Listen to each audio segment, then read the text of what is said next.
அஸ்வின்ஸ் இனிப்பு காரம் பேக்கரி மற்றும் சைவ உணவகம். மூத்த பத்திரிகையாளர் திரு ரமேஷ் அவரிடம் பேசுவோம். இணைப்பில் வந்தமைக்கு மிக்க நன்றி ரமேஷ். சிபிஐ விசாரணை நிறைவு பெற்றிருக்கு. இப்போதைக்கு அப்படிதான் தகவல்கள்லாம் வருது சிபிஐ வட்டாரங்களில். அதிகாரப்பூர்வமாக என்ன தகவல்ங்கிறத நம்ம பொறுத்திருந்து பார்க்கணும். இதுக்கு மேலே இந்த சிபிஐ விசாரணையெல்லாம் முடிஞ்சாச்சு. இதுக்கு மேலே திரும்ப ஸ்டார்டிங் ஃப்ரம் த ஸ்க்ராட்ச் மாதிரி தான் விஜய்க்கு இருக்குமா? இது பெருசாக வரக்கூடிய தேர்தலில் என்ன பெரிய தாக்கத்தை ஏற்படுத்தும்? ரெண்டு அணிகள்லையுமே அவங்கவுங்களுக்கான கூட்டணி கட்சிகள் அப்படிங்கிறது பிரதானமாக இருக்கும்போது விஜய் பக்கம் வர்றதுக்கான வாய்ப்பு இருக்கா? இன்னமும் முடிவெடுக்காத சில கட்சிகள் இருக்கின்றன. டாக்டர் ராமதாஸ் தரப்பு முடிவெடுக்கவில்லை, அதே போல தேமுதிக முடிவெடுக்கவில்லை, புதிய தமிழகம் முடிவெடுக்கவில்லை, அதே போல திரு ஓ பன்னீர்செல்வம் தலைமையிலான பிரிவினர் இன்னும் முடிவெடுக்கவில்லை. இவர்களில் 1-2 பேர் சேரக்கூடிய வாய்ப்பு உருவாகலாம். பெரிய கூட்டணிகளில் இதன் பிறகு ஒரு பிளவு ஏற்பட்டு விஜய் பக்கம் நகர்வதற்கு வாய்ப்பு இல்லை. காங்கிரஸ் கட்சி தொடர்பாக அப்படிப்பட்ட சலசலப்புகள் பேச்சுக்கள் இருந்தன.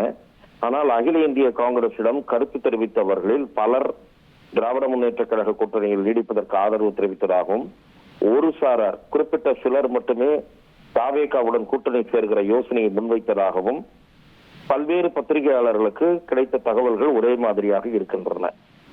அகில இந்திய காங்கிரஸ் கமிட்டியும் இது தொடர்பாக யாரும் பேச வேண்டாம் என்று கூறியிருக்கிறது. ஆட்சியில் பங்கு கேட்பது அல்லது கூடுதலான இடங்களை கேட்பது என்பதில் காங்கிரஸ் கட்சி உறுதியாக இருக்கிறது. ஆனால் கூட்டணியை விட்டு வெளியே வருமா என்பது சந்தேகம் இருக்கிறது. ஒருவேளை காங்கிரஸ் கட்சி வேறு மாதிரியான சிந்தித்தால்தான் விஜய்க்கு பலம் மிகவும் அதிகரிக்கும். காங்கிரஸ் கட்சி பிளஸ் விஜய் என்று ஒருவேளை நடந்திருந்தால் இன்னமும் கூட 2-3 கட்சிகள் அந்த அணியில் இணைந்திருக்கும். அப்போது திமுக பலவீனம் அடைந்திருக்கும்.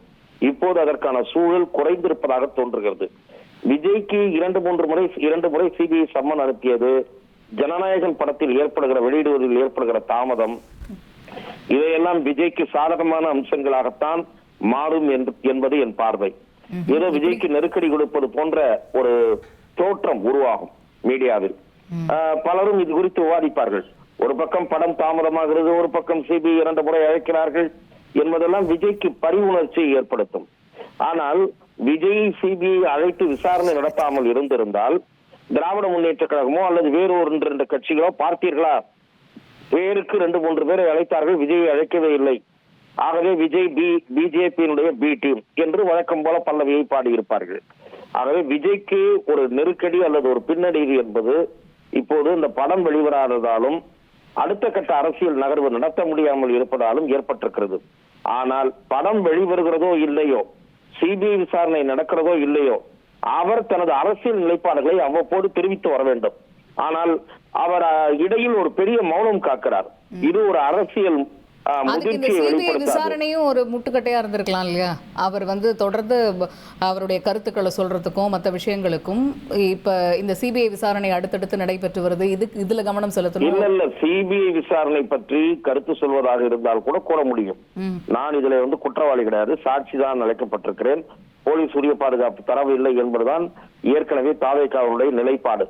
அதற்காகத்தான் சிபிஐ விசாரணையை விஜய் கட்சியை கேட்டது சுப்ரீம் கோர்ட்டில் போய்.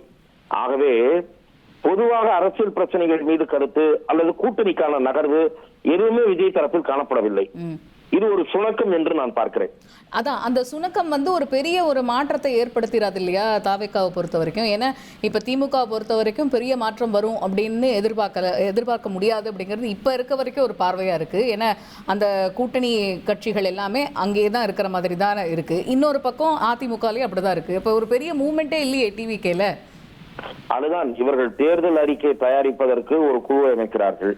நான் சொல்வது தேர்தல் கூட்டணி பேச்சுவார்த்தை குழுவோ அல்லது ஒரு பத்திரிகையாளரோட சந்திப்போ. விஜய் தரப்பில் அரசியல் நகர்வு விஜய் பேசாமல் எதுவுமே நடைபெறுவதில்லை. இது ஒரு பெரிய குறைபாடு என்று நான் பார்க்கிறேன்.